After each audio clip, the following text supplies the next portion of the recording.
Bem, boa tarde, pessoal. Então, nós vamos começar essa parte do curso mais aplicada. O objetivo dessa parte não é demonstrar teorema, tá?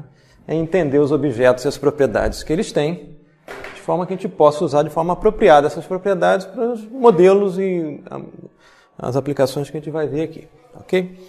Então, antes de começar os módulos, eu vou fazer uma breve revisão teórica do que a gente já viu aqui com Paulo César, mas com um olhar mais aplicado, tá, ok? Mais interpretativo do que teoria, tá? O material está disponível na página do curso, vocês já deram uma olhada prévia no material, tá? Então, ele vai começar fazendo classificação de sistemas, e vai ver testes aqui para verificar se o sistema é linear, não linear, variante no tempo, invariante no tempo. A ideia, como a gente viu, é um sistema, que é um algoritmo, um mapeamento, um operador, sinônimos aí, que vai tomar uma sequência de entrada, W, e entregar uma sequência de saída, Ni. A conta vai ser feita não somente com W no tempo instantâneo presente, que a gente vai indexar para o inteiro K, mas pode levar em consideração amostras tanto de W, ou valores de W, quanto de Ni anteriores a K. Para o sistema ser implementável, a gente conseguiria ter a capacidade de guardar valores das sequências de entrada e saída em memória. Okay?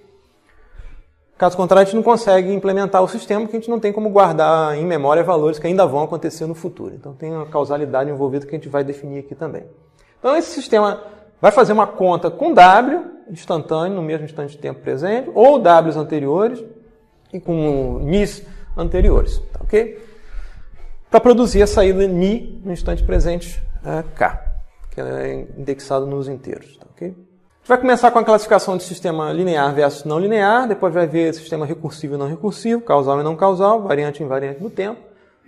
Vai definir equações de diferenças de uma forma um pouco diferente do que foi visto antes, com um lado do forçante um pouco mais elaborado, a gente vai ver isso com mais detalhes. Mas começando com linearidade, o que manda na jogada aqui é o chamado princípio da superposição, que envolve duas outras propriedades, a aditividade e a homogeneidade. Né? Qual é a ideia? A ideia é que você tem um sistema, tá? Então, você tem um sistema que está recebendo uma entrada W de K. A gente vai definir genericamente o operador, a conta que o sistema vai fazer por um operador T, tá, ok? Para produzir a saída Ni de K. O que diz o princípio da superposição? Você pega uma entrada particular, W1, tá, de K, vai aplicar aqui o operador, definir de uma forma mais compacta, e ele vai produzir aqui uma saída Ni1 associada a W1. Tá? Vai pegar uma outra entrada W2 de K, aplicar no mesmo operador T, tá? Ele vai produzir aqui uma saída Ni2 de K. O princípio da superposição diz o seguinte: se eu montar uma terceira entrada, tá? Que é a combinação linear dessas duas, ou seja, um C1 de W1 de K mais um C2 de W2 de K, se essa combinação linear for a minha nova entrada K, tá? E eu aplicar isso ao mesmo operador T, a saída Ni de K vai ser dada pela mesma combinação linear, né, das saídas respectivas a W. Né? Então vai ser C1 Ni1 de K mais C2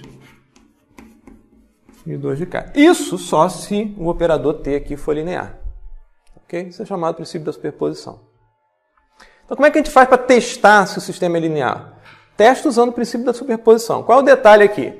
A gente está fazendo um teste em que a gente está excitando o sistema, observando a saída e verificando uma propriedade, comparando entrada e saída. Então a gente tem que garantir que a saída do sistema só é dependente da entrada. Tá, ok? Não pode ter nenhuma parcela na saída que seja dependente de outra coisa que não seja a entrada. Como é que a gente garante isso? Parte do sistema inicialmente relaxado ou em repouso. Tá? Então, do ponto de vista do sistema com memória ou com elementos armazenadores, eles têm que estar todos descarregados. Memórias nulas. Tá, ok? Então, essa é a ideia do princípio da superposição. O teste é simples. Você conhece o operador T de forma analítica, de forma fechada. Alguém te dá uma expressão para T, você faz aquela verificação. Se essa propriedade valer, o sistema é linear. Tá? Então, isso funciona como teste, mas pode ser propagado para outras questões que a gente vai ver aqui na página 45 mais tarde. Okay? Sistema Ni de K dado por um operador T que modifica a entrada W, né? É dado analiticamente por K que multiplica W de K menos 1. Então você pode fazer o teste diretamente sabendo essa expressão analítica para o operador T. É bom interpretar, né, o operador antes de começar a fazer as contas às cegas. O que esse operador faz? Bem, ele toma a entrada, né, atraso de um elemento no tempo, que o nosso K vai ser, sem perda de generalidade, tempo, tá? Mas pode ser um domínio qualquer que você queira. Ele vai atrasar uma unidade de tempo, o W, né, e vai multiplicar por K. Então tem um ganho que muda com o tempo, então esse sistema tem toda a cara de ser um sistema variante no tempo. Ele multiplica a entrada por um fator que muda com o tempo e atrasa de uma unidade de tempo. Multiplicar por um escalar é uma operação linear e deslocamento é uma operação linear. Você pode fazer verificação formal que deslocamento é uma operação linear usando o princípio da superposição. Você pode fazer essa verificação aqui usando a própria equação de diferenças, tá? Que a gente vai ver mais tarde. Não precisa você ter exatamente o conhecimento de uma expressão analítica para ter. Tá? Você pode fazer isso no próprio domínio da equação de diferenças. Okay? Eu tenho dois exemplos aí que eu vou pular, vocês deem uma olhada, são exemplos simples. Um caso é um sistema linear, tá? Dois suboperadores lineares, multiplicação por escalar e deslocamento no domínio. E um outro aqui que é multiplicação da entrada por ela mesma. Toda a cara de ser um sistema não linear, a gente vai verificar, se fizer as contas, que é de fato não linear. Outra classificação de sistema é quanto ao sistema ser recursivo ou não recursivo. A classificação é simples. O sistema é dito recursivo se a saída ni de K depende da própria saída ni em instantes anteriores a K.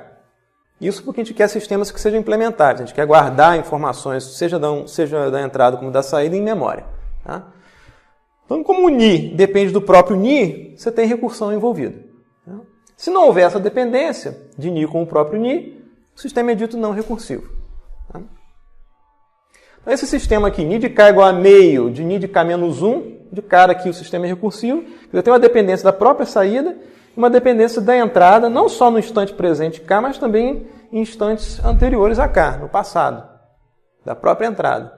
Para a gente poder trabalhar com esse tipo de equação, né, em que o forçante pode ser uma combinação linear de entradas instantâneas e anteriores, a gente vai modificar um pouco a definição de equação de diferença que a gente viu na parte do professor Paulo César. Outra classificação que também é importante é quanto à causalidade do sistema. Um sistema é dito causal se a saída ni de K independe, né, de saída ni ou entrada W em instantes no futuro, em relação ao presente K. Então é importante você definir quem é o seu presente, senão você perde a referência temporal. Para um K instante presente, a saída não pode depender nem da saída nem da entrada em instantes posteriores a K, maiores do que K. Causalidade tem tudo a ver com você poder implementar o sistema na prática. Tá? Sistemas não causais não são implementados, a menos que você abra mão desse K ser um instante presente real. Você pode fingir que é um instante atrasado, todo mundo atrasado, você pode fazer uma conta ficticiamente no tempo real. Então, sistemas anticausais não são implementáveis. Né? Se tiver um sistema para eu computar a saída agora, eu preciso de uma informação que ainda vai acontecer.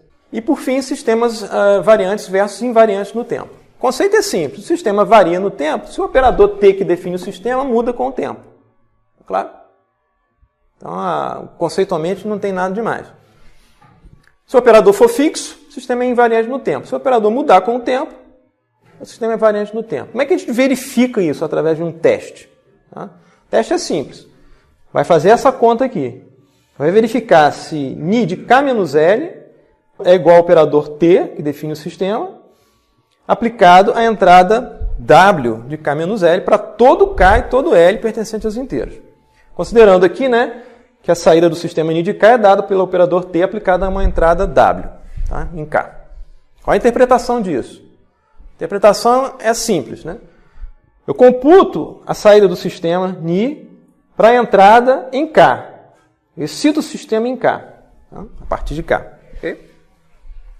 Se o sistema for invariante no tempo, se eu excitar o sistema com aquela mesma entrada, mas atrasada L unidades de tempo, se o sistema for invariante, ele vai responder com a mesma saída anterior, também atrasada por L unidade de tempo. Quer dizer, eu excito agora uma excitação, né? Se eu excitar em qualquer outro instante de tempo com aquela mesma excitação, o sistema vai responder da mesma forma, ele é invariante no tempo. Né? Ok? Isso tem que ser para qualquer L aqui nos inteiros. Porque pode calhar de uma coincidência, né, se esse tal sistema agora, depois de 10 unidades de tempo, o sistema mudou, mas voltou ao mesmo estado que ele estava aqui em 0. Está em 10 igualzinho, mas você tem que varrer isso para todo L. Tá? Então a interpretação do teste é simples, né? O sistema responde sempre da mesma forma. O professor Paulo César falou, né, que em sistemas invariantes no tempo, né, o operador do sistema e o operador atraso podem se comutar. Né? A gente pode verificar isso. Lembra que a gente definiu, né, o operador S de shift, né? S de ni aplicado a K era dado por ni de K mais 1. Lembra dessa definição? A gente pode definir de uma forma mais genérica, né? Um S elevado a um L qualquer, tá ok? Aplicado a uma sequência qualquer, não precisa ser saída, K, vai ser igual a um ni de K mais L. Tá? Você pode interpretar S elevado a L como uma aplicação sucessiva L vezes do operador S, né, à sequência ni de K. Mas o bacana é o seguinte, bem, S elevado a 0 não faz nada, seria um operador identidade, tá ok? E o S elevado a menos 1, por exemplo, seria um atraso. O S elevado a menos 1, V em K, né? Seria aqui, V não, ni, né? Ni de K menos 1, tá ok? Olhando aquela expressão ali, que tem que ser verdadeira, caso o sistema seja invariante no tempo, né? Quem que é o ni, né, de K menos L? Isso aqui é a aplicação do operador S menos L, né? A ni, não é isso? Em K. Vai ser igual a aplicação do operador T a quem? Quem que é W de K menos L? S elevado a menos L, não é isso? De W em K. Okay? Agora, quem que é o ni? Por definição, isso é S a menos L de T, não é isso?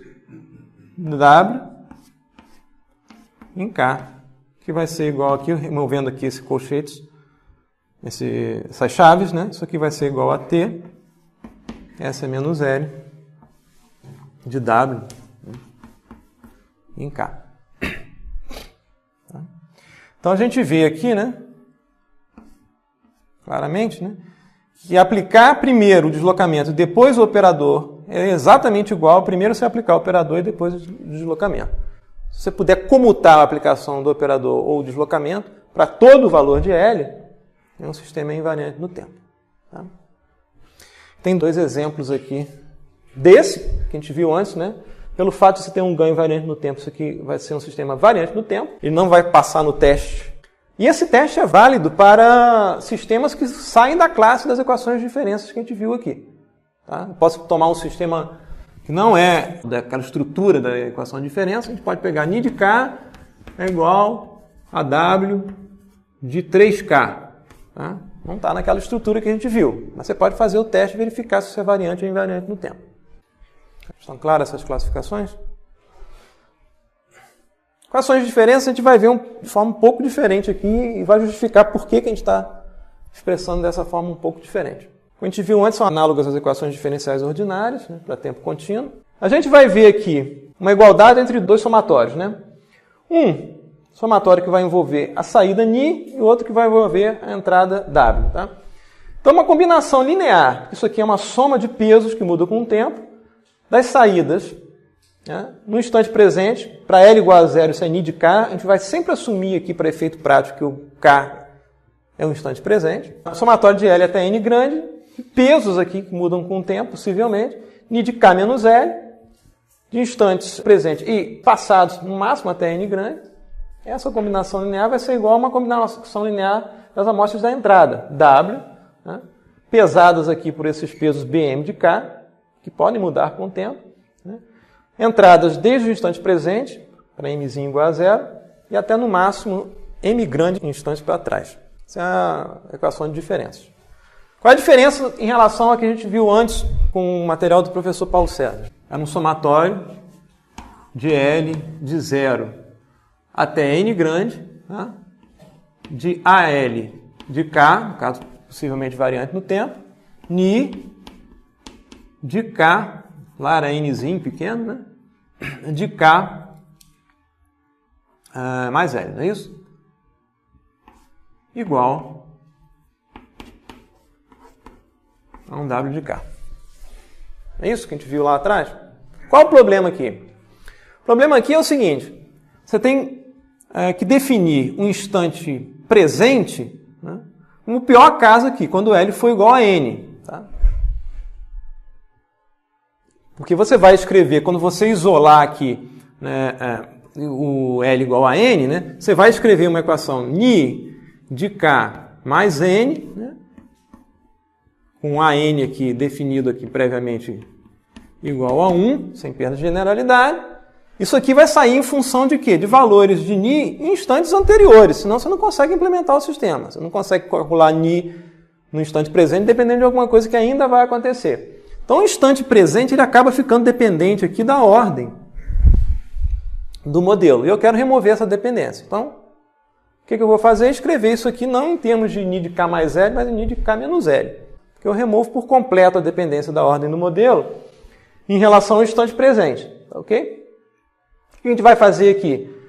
Para L igual a 0, né, é que a gente vai definir o coeficiente A0 aqui como unitário. E o instante presente vai ser sempre Ni de K. Eu vou isolar o Ni de K e expressar o Ni de K em função de outros Ni de K em instantes anteriores a K. E para o caso do forçante, né, que a gente viu antes que era só uma sequência W de K, a gente vai ver que pode também ter uma combinação linear da sequência no instante presente e nos instantes anteriores. Isso fica um pouco mais rico do que essa estrutura aqui. Então, tipicamente, quando esses parâmetros, que são os pesos, né, da combinação linear das saídas, né, e os pesos da combinação linear das entradas, mudam com o tempo, o sistema é variante no tempo. Nem sempre. Nesse caso aqui, da estrutura do professor Paulo César, se os AKs mudarem, lá L de K mudarem, não tem nada para compensar do lado de cá. Ok? Nessa estrutura aqui, em que você tem um lado direito mais sofisticado, você pode ter uma situação tal que isso aqui varia, mas é compensado pelo lado de cá que também varia. Okay? Então, o fato de você ter esses coeficientes variando no tempo não necessariamente implica que o sistema é variante no tempo. Nessa estrutura aí. Por que eu coloquei isso? Porque a gente vai ver no curso uma aplicação de sistemas inversos. Tá? A gente vai ver que se o sistema direto, né, é um sistema recursivo, o sistema inverso é não recursivo e vice-versa. Tá? Eu não conseguiria fazer um exemplo de sistema inverso com essa estrutura aqui. Por isso que aquela ali me permite um pouco mais de flexibilidade do ponto de vista de aplicação também. E sistemas inversos são muito importantes na parte de engenharia. Tá? Claro isso? No mais, questão da ordem do modelo, né, da ordem da equação. A ordem da equação vai ser o maior valor entre o n grande e o m grande. A ordem do modelo tem a ver com o requisito de memória que você tem para armazenar elementos ou da saída ou da entrada para fazer essa conta. Ok? Posso construir uma equação de diferença que tem mais memória do que preciso? Posso. Então, a ordem em geral está relacionada a um menor número de elementos de memória que eu preciso ter para implementar o sistema. Tá? Eu posso ter sistemas redundantes em termos de memória.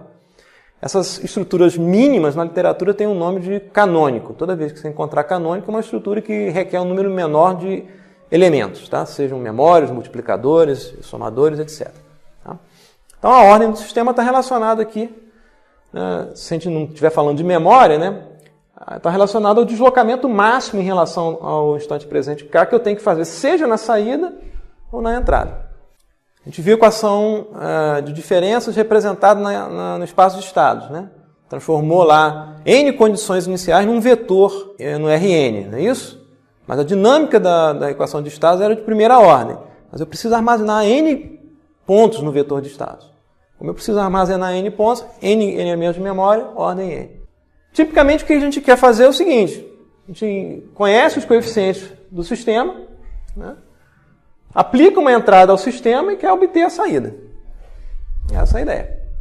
Resolver a equação de diferença é encontrar Ni para todos os instantes de tempo K.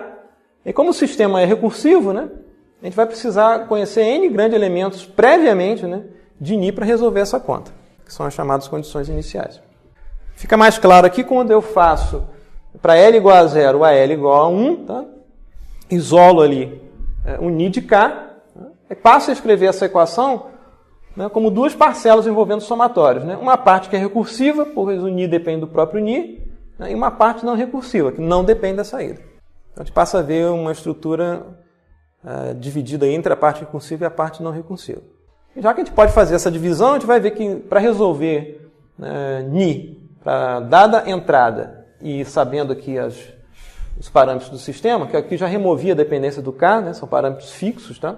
Vou precisar de N condições sobre Ni, para fazer essa parcela aqui, para poder resolver essa parcela aqui. E já que a gente pode fazer essa divisão, essa soma, né, a gente pode separar a solução também em duas partes distintas. Primeiro eu resolvo a parte recursiva, fazendo a entrada igual a 0, que a gente viu que era a solução da homogênea. Tá? E depois eu acrescento a contribuição da entrada na solução. A própria decomposição desses dois somatórios permite a gente aplicar uma estratégia que separa a solução em duas partes diferentes. Então, quando a gente zera a entrada, a gente diz que a equação é homogênea. Dessa forma aqui. Somente a parcela recursiva está envolvida aqui, mais 0, né, na entrada. Aqui fica mais claro, né, que para eu resolver a equação homogênea, né, encontrar o Ni para a equação homogênea, eu preciso necessariamente conhecer N grandes valores iniciais para Ni. Senão eu não consigo fazer essa conta. Se a equação é homogênea de ordem N grande, preciso de N grandes condições iniciais. E a gente viu lá na parte teórica, né, que se você determinar uma condição inicial específica, né, você tem uma solução única. Associado ao teorema da existência e unicidade.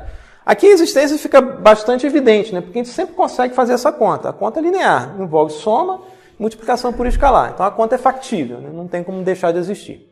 E como o sistema é recursivo, né, você fixa aqui para K igual a 0, você precisa conhecer valores de Ni em instantes anteriores a 0. Desde que você conheça N condições, você consegue computar o Ni de 0. Se você computou o Ni de 0, você aplica o Ni de 0 aqui às novas condições iniciais, já que o sistema é recursivo. Você consegue computar o Ni de 1, então você sempre consegue fazer essa conta e obter valores para Ni.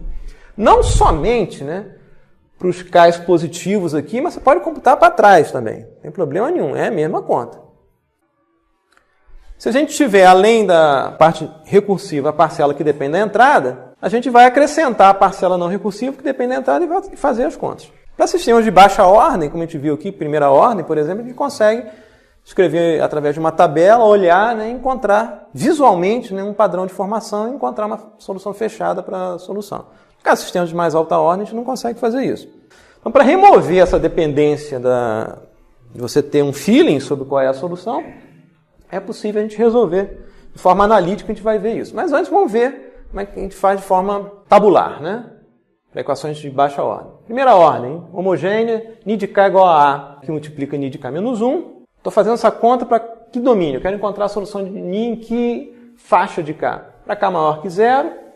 Então eu preciso conhecer uma condição inicial. No sistema de primeira ordem, eu preciso de um deslocamento em Ni. Né? Uma condição inicial não nula C. Ni de 0 igual a C. Faço uma tabela. K, Ni de K. Para K igual a 0 eu estou na condição inicial. Para K igual a 1, Ni de 1 vai ser A, Ni de 0. Que é igual a C. Para K igual a 2, Ni de 2 vai ser A, Ni de 1, que vai ser A ao quadrado C. Assim por diante. Olhando aqui, eu encontro, por inspeção visual, que Ni de K vai ser A elevado a KC. Mesma coisa vai fazer para a equação de estados. Dinâmica de primeira ordem, no lugar aqui do escalar A, você vai ter a matriz A elevada a K, que multiplica o X, que não vai ser um escalar, vai ser um vetor de estados. Né? Então você tem um paralelo aí entre a parte de primeira ordem escalar e matricial. E a gente viu na parte teórica, lá atrás, né, que para uma equação de diferenças de ordem n, a gente pode construir o chamado polinômio característico, P de lambda, que eu estou definindo aqui como somatório de L de 0 até n grande, né, de AL lambda elevado a n grande menos L. Onde saiu isso aí? Sai do operador S aqui. Tá? Se a gente escrever a equação de diferenças em termos do operador S, né, o que aparece é o próprio polinômio característico. Se você tiver uma equação somatório de L igual a 0 até n grande, né? Equação homogênea, tá?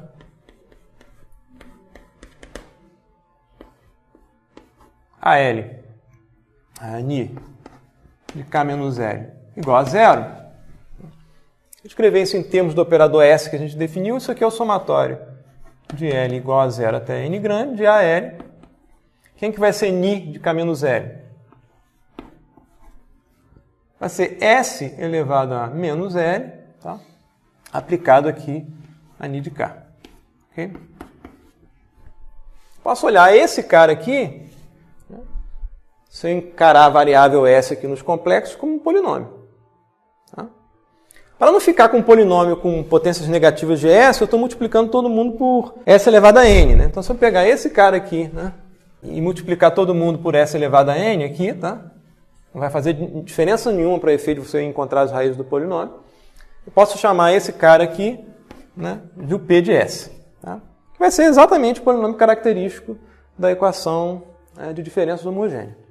Qual a importância disso?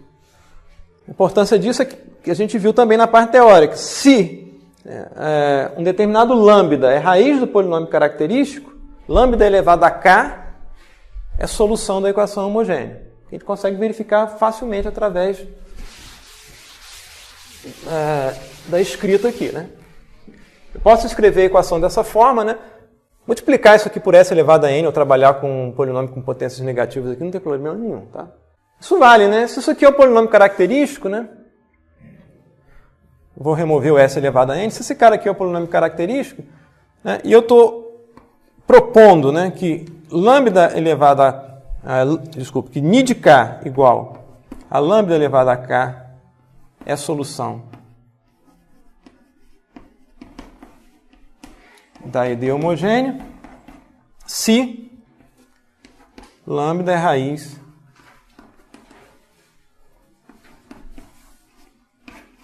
né, do P de S. Ok? Muito bem.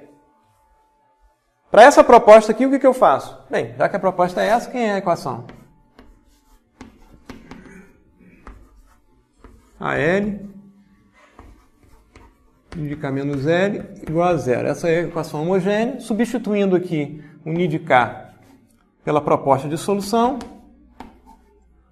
Isso vai ser... Quem que é Ni de K menos L se Ni é lambda elevado a K? Isso aqui vai ser lambda elevado a K menos L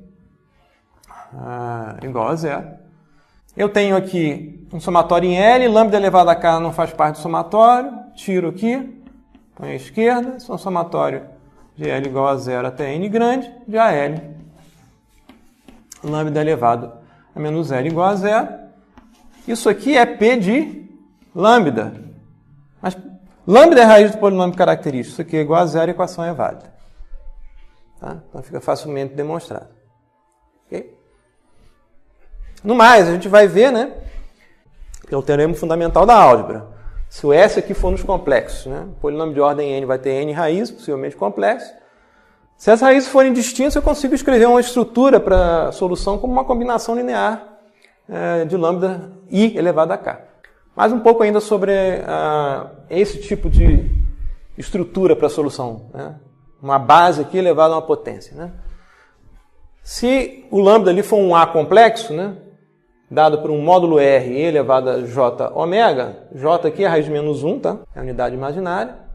Essa solução é uma solução, por exemplo, proporcional a lambda elevado a K, ou A elevado a K, vai ser proporcional a C, R elevado a K, E elevado a J ômega K. R é um valor em magnitude, né? Então, dependendo da magnitude estar entre 0 e 1, você vai decrescer. Se ela for uma magnitude unitária, valor constante. Se a magnitude for maior do que 1, esse negócio cresce com K, para K positivo, né? Então, você vai ter em R, né, uma dependência aqui da envoltória do sinal, dependendo do valor de R. E essa parte aqui vai definir uma frequência de oscilação. E elevado a J alguma coisa, esse alguma coisa é ângulo, né? E esse alguma coisa aqui é ômega que multiplica K, e K é tempo, né? A gente está pensando no domínio temporal aqui. Então esse produto aqui tem que ser ângulo, logo ômega tem que ser a razão entre ângulo por tempo, que a gente define como frequência, batismo de frequência. Então para uma raiz complexa, né, a gente verifica que o valor de ômega, que está relacionado aqui ao ângulo aqui de lambda, né, na representação polar, vai definir para a gente um modo de oscilação. E como esse modo está associado à equação homogênea, que não depende da entrada, é um modo de oscilação intrínseco ao comportamento do sistema. Não tem dependência nenhuma da entrada. Daí o nome modo natural, porque ele é um modo que depende só do comportamento intrínseco do sistema. Então, uma equação homogênea de ordem n grande, né, tem n grandes modos naturais de oscilação. Tá? E essa propriedade é a base, né, do método que a gente vai verificar agora para resolver analiticamente, né, uma equação de ordem n. Você tem que fazer uma tabela e inferir uma resposta baseada em inspeção visual. Antes disso, a gente vai ver o caso de primeira ordem com entrada não nula. Se definir agora a mesma equação de diferenças, né, de primeira ordem, mas colocar uma entrada não nula, para eu resolver esse sistema, eu preciso novamente uma condição inicial, quero resolver isso para k maior que zero, então defino uma condição inicial em k igual a zero, igual a c diferente de zero. Já que o sistema de primeira ordem, eu faço a conta no braço. Para k igual a zero, eu estou na condição inicial, ni de zero é igual a c. Para k igual a 1, ni de 1 vai ser, só seguir a equação, a ni de zero mais w de 1, que vai ser ac mais w1. Para k igual a 2, ni de 2 vai ser a que multiplica ni de 1, então vai ser a ao quadrado, a que multiplica w de 1, mais w de 2. E assim por diante. Para ni de 3 vai ser a que multiplica ni de 2, então vai ser a ao cubo, né? Mais a ao quadrado w de 1, mais a w de 2, mais w de 3. Eu já escrevi aqui, explicitando aqui o a como a elevado a 1, né? E o 1 como a elevado a 0. Ficou mais claro a gente ver qual é o padrão de formação. Posso escrever, então, por inspeção visual, ni de k, né? Como a elevado a k, está aqui a dependência da condição inicial, e essa aqui é a solução da equação homogênea, somada aqui, né, com a solução que depende da entrada. A gente observa aqui, né, essa parcela, essa soma aqui de termos é a que depende da entrada. Né? A gente observa aqui que você tem os índices de W crescendo nesse sentido, W1, W2, W3, e os índices do expoente aqui de A crescendo no sentido contrário. Tá? Então, a gente consegue escrever um somatório aqui de L de 1 até K, né? De A de K menos L, W de L. É a única forma de escrever essa parcela aqui? Não. Eu posso escrever a solução de outra forma, que inclusive é mais indicativa, né, do que está acontecendo. Eu posso escrever I de K como sendo A elevado a K, C, que é a condição inicial, mais um somatório de L de 1 até K. Posso escrever aquilo ali como A elevado a L, W de K menos L. Dá no mesmo. Tá? Podem fazer a conta que vai dar a mesma coisa.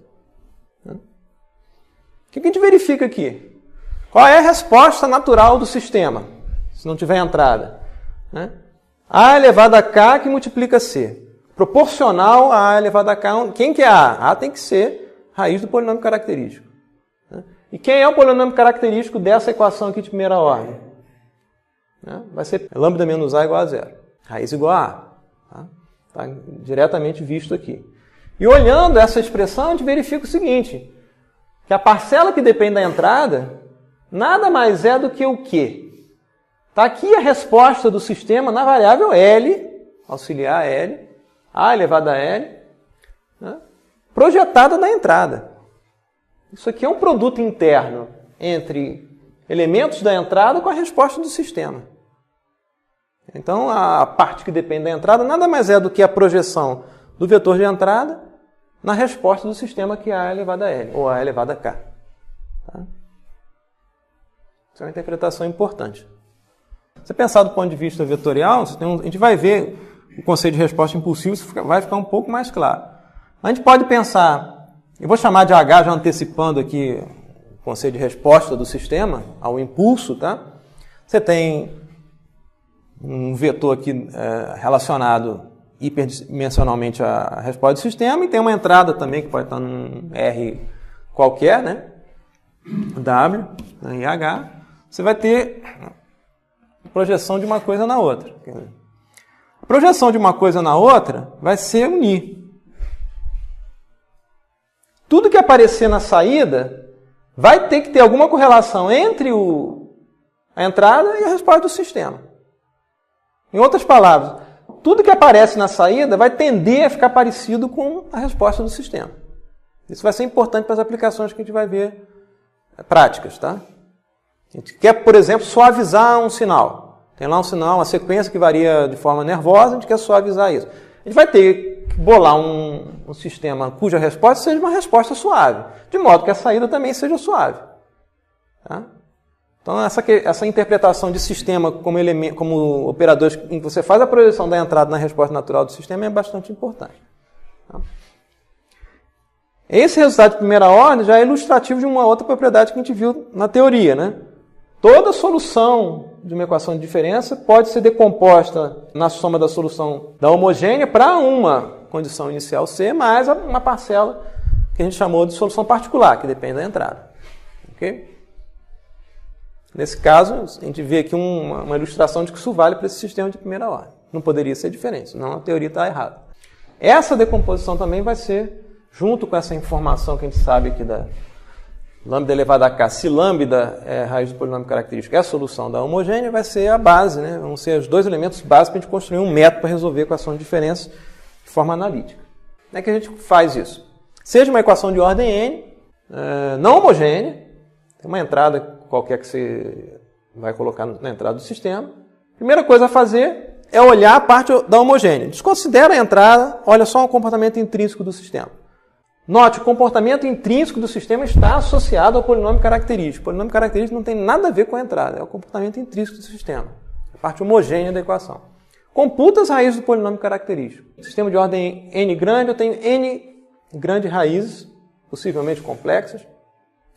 Se as raízes forem todas distintas, que é o caso mais tranquilo, eu vou construir uma estrutura para a solução homogênea, que é uma combinação linear, somatório de 1 até n grande. Isso são os pesos da combinação linear de quem?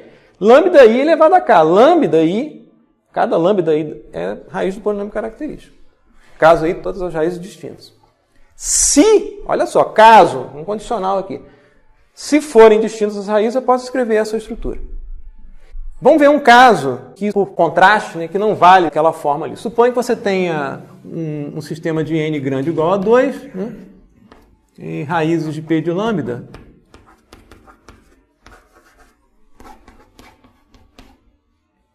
são lambda 1 igual a lambda 2. Ok?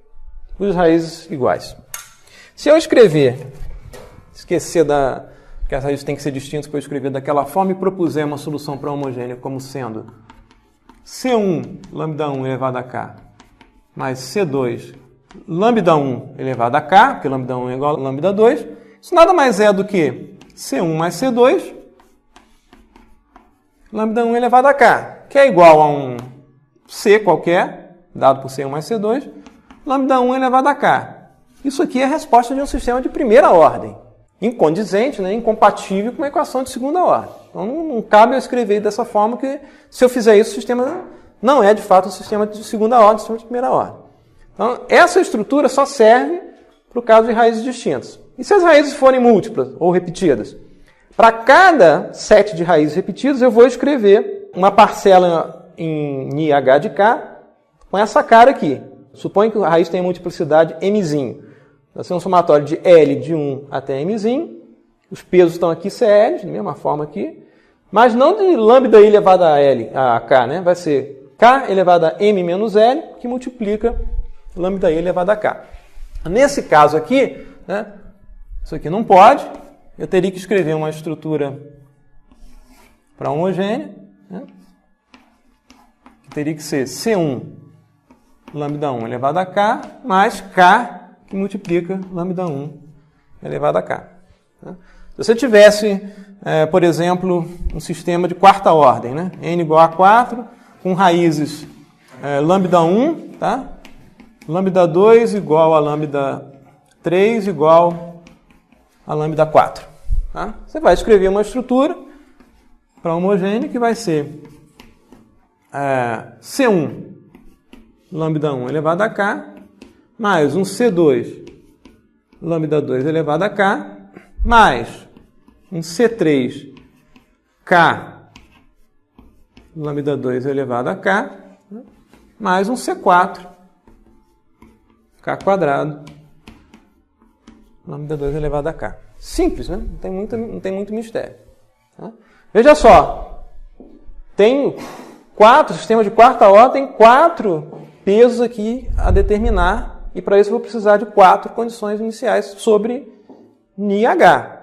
Precisam ser 4 condições iniciais em sequência? Não. Tá? Posso escolher 4 pontos quaisquer no domínio que eu quiser. Certo? E não consigo, né, colocar nenhuma raiz aqui em evidência, raiz elevada a K em evidência, e degenerar o sistema para um sistema de ordem menor quando eu multiplico aqui por K elevado a uma determinada potência. Arbitrário isso, né? Multiplica por K, resolve o problema. Tem uma razão de ser, né? Por que você tem que multiplicar por K? A gente vai ver isso mais à frente. Tá? Por que é isso? Né? De fato é isso. Okay? Está ancorado no seguinte princípio, né? Se as raízes forem distintas, né?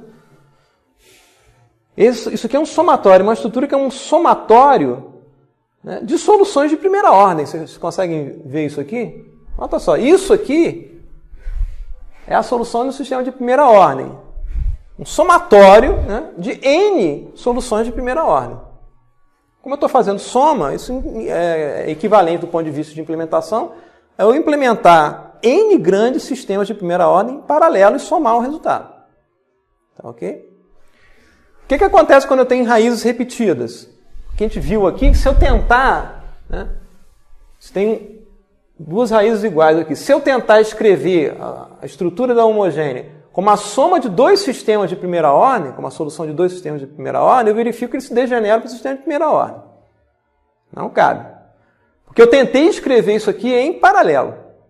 Tá? Se eu não consigo escrever 2 sistemas de primeira ordem iguais, porque o lambda aqui é igual, né? Lambda 1 igual a lambda 1.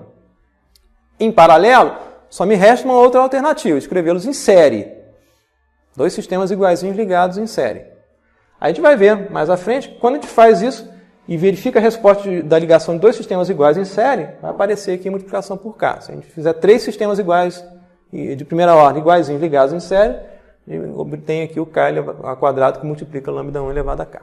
Tá ok? A gente vai ver isso com mais detalhe mais à frente. Então, veja só, é preciso montar a estrutura da homogênea de forma correta, e a preocupação que eu tenho que ter aqui é com a multiplicidade das raízes.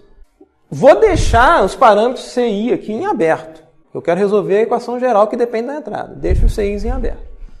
Agora eu vou fazer o seguinte, eu vou definir uma estrutura para a solução particular que depende da entrada W.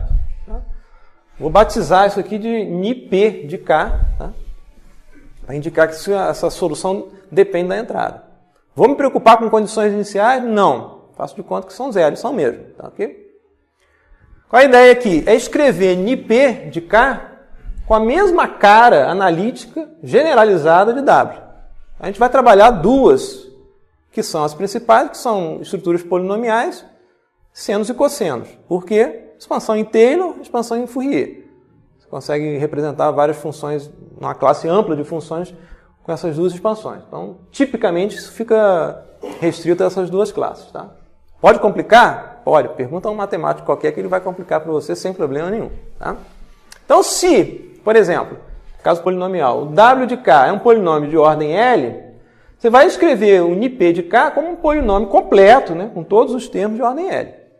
Se o W de K for, por exemplo, uma soma aqui de 2 exponenciais, A elevado a K mais B elevado a K, A e B podem ser complexos. Tá? Okay? Você vai escrever, por exemplo, o NiP de K como K1 A elevado a K mais um K2 B elevado a K. Por que tem que ser, né, as mesmas bases A e B? Né? Porque um sistema linear tem na saída as frequências ou naturais dele próprio ou da entrada. Ele não produz nenhuma frequência nova. Qualquer frequência na saída do sistema tem que ser ou dele ele próprio, os modos naturais, ou da entrada. Ok? Então, como eu estou começando com o sistema relaxado, né? Estou avaliando só a contribuição da entrada, né? Saída do sistema, associada a particular, só pode conter frequências, né? Ou modos que estão presentes na entrada. Outra preocupação que eu tenho que ter aqui, para construir a particular. Existem coincidências de modos, no caso aqui, né, de uma entrada oscilatória. Existe coincidência de modos entre a solução da homogênea e a que eu estou construindo para a particular? Se houver, eu tenho que me preocupar. Se houver coincidência de modos, eu tenho que adaptar a particular, a estrutura da particular, de forma análoga ao que a gente fez aqui para o tratamento das raízes repetidas. Tá? Tem aqui exemplos que a gente vai ver de forma mais clara. Essa parte das raízes repetidas a gente já viu, tá? Vamos ver aqui o caso da solução particular, né? Com e sem coincidência de modos entre a solução da homogênea e os modos de entrada, né? Se não houver, por exemplo, coincidência de modos na entrada com os modos da homogênea, tranquilo. Né? Suponha, por exemplo, que o seu W de K é meio de 3 elevado a K. Você vai escolher a particular como um alfa 3 elevado a K. Caso polinomial, se você tem um W de K igual a K ao quadrado, vai escolher um NP de K igual ao polinômio de segunda ordem completo. Alfa K ao quadrado, mais beta K, mais gama. Depois, como é que eu faço para encontrar alfa, beta e gama? Isso aqui você não está propondo como solução particular da equação de diferença? Pluga essa proposta de solução na equação e vai encontrar esses parâmetros, alfa, beta e gama. Aí você vai igualar depois isso termo a termo, potência, potência. Caso preocupante é quando você tem coincidência entre os modos de oscilação da entrada e os modos naturais do sistema. Tá? O que a gente vai fazer? Adaptar a solução particular proposta de forma adequada. Suponha, por exemplo, que a sua homogênea, a solução da homogênea, seja do tipo 3 que multiplica meio elevado a k. Quem é a base aqui? Meio elevado a k. Menos π que multiplica 6 elevado a k. Tem dois modos naturais aqui. Raiz meio do polinômio característico, raiz 6 do polinômio característico. E quem é a entrada? A entrada é meio que multiplica 6 elevado a k. Olha, eu vejo que tem uma coincidência aqui, né? De um modo da entrada com um modo natural do sistema. Vou construir um NP de que forma? NP, né, vai depender aqui de W, né, da estrutura de W, mas ao invés de ser simplesmente um alfa 6 elevado a k, vai ser alfa k que multiplica 6 elevado a k. É a mesma ideia aqui de raízes repetidas. Isso aqui é uma entrada exponencial, 6 elevado a k, e já tem uma exponencial 6 elevado a k, o sistema já responde com essa exponencial. Tá? Então eu não posso propor para particular simplesmente um alfa 6 elevado a k. Tem que multiplicar aqui por k. Eu posso pensar que eu tenho o W de k, né, como um sistema anterior ligado em série com o que eu tenho. Tá? A gente viu aqui que quando eu tenho duas raízes repetidas, é como se eu tivesse dois sistemas de primeira ordem ligados em série. Eu posso pensar que esse W de k aqui é a saída de um sistema anterior, que responde dessa forma aqui. Então é a mesma coisa como se eu tivesse dois sistemas iguais ligados em série. Tá? Então é o mesmo tipo de proposta. Né? Você tem que multiplicar por k ali, porque você tem esses modos coincidentes aqui. Outro exemplo. A homogênea tem como solução 3 que multiplica meio elevado a k, menos π que multiplica 6 elevado a k, mais raiz de 2, k que multiplica 6 elevado a k. Só em olhar essa estrutura para homogênea, eu já sei que o polinômio característico da homogênea tem uma raiz igual a meio e uma raiz repetida de multiplicidade 2 igual a 6. Tá? Porque já tem aqui C1, 6 elevado a k, mais C2, k, 6 elevado a k. E a entrada é meio que multiplica 6 elevado a k, mais 1/3 elevado a k. Tem dois modos a entrada. Né? E um deles, né, já repete os modos já repetidos aqui na homogênea. Então eu vou construir a solução particular, né, como alfa, que multiplica k ao quadrado, né, porque o 6 elevado a k já está aqui, já tem um k, 6 elevado a k, a contribuição da entrada vai ser um k ao quadrado, 6 elevado a k, mais outro modo isolado aqui, mais um beta, 1/3 elevado a k. Então a construção é clara. A vantagem desse tipo de método é que se você errar a construção, você vai encontrar um absurdo. 1 igual a 0, então você sabe que você fez alguma coisa errada. Como é que eu encontro os parâmetros da solução particular? Pluga a solução particular na equação e encontro os parâmetros livres. Depois, o que eu faço? Termino de resolver o problema usando o que a gente sabe. Vou construir a solução final como a soma da homogênea com a particular para a qual eu já encontrei todos os parâmetros livres. Aqui eu tenho n grandes parâmetros livres, vou precisar de n condições iniciais conhecidas sobre Ni, tá? Para terminar de encontrar por completo a equação. Esse Ni de K é a solução particular da equação? Depende da entrada dada, então é uma solução particular. Então, a noção, né, digamos, a etiqueta que você dá à solução particular é um tanto ambígua. Isso aqui é uma solução particular para uma entrada W e condições iniciais nulas. E isso aqui também é uma solução particular para a mesma entrada W, mas com condições iniciais não nulas. Então não tem problema nenhum. As duas, tanto essa aqui quanto essa aqui, são soluções particulares. Então o termo particular tem a ver simplesmente com o fato da equação ter entrada não nula. Está claro qual é o protocolo? Então não tem muito mistério. Então para a próxima aula, a gente vai ver um conceito importante, que é o conceito de resposta impulsiva de um sistema linear. Então a gente vai aplicar uma entrada superlocalizada no tempo, que vai ser o chamado delta de Kronecker, sistema inicialmente relaxado, tá? Verifico qual é a resposta do sistema. Se o sistema for linear, essa sequência que é a resposta do sistema a essa entrada delta de Kronecker caracteriza por completo o sistema, só por caso de sistemas lineares. Tá? Aí, através da resposta impulsiva, a gente vai verificar essa questão aqui da multiplicidade dos modos. A gente vai ligar dois sistemas iguais de primeira ordem em série, vai ver que aparece aqui o K que multiplica lambda elevado a K. E vai verificar também uma outra propriedade que é muito importante em sistemas lineares, é que dois sistemas lineares se comutam. Se eu tiver um sistema 1 linear ligado com o sistema 2 linear, né? Se eu tiver aqui um operador T1 e um operador T2, ambos lineares, com a entrada W aqui e saída Ni, se os sistemas forem lineares, eu posso fazer isso aqui igual T2, T1. Não muda em nada. Tá? Aqui tem uma série de aplicações importantes também. Tá? A gente demonstra isso aqui através de um conceito que a gente vai ver com resposta impulsiva, que é a chamada soma de convolução. Tá? Okay? Então, na próxima aula a gente verifica isso aí.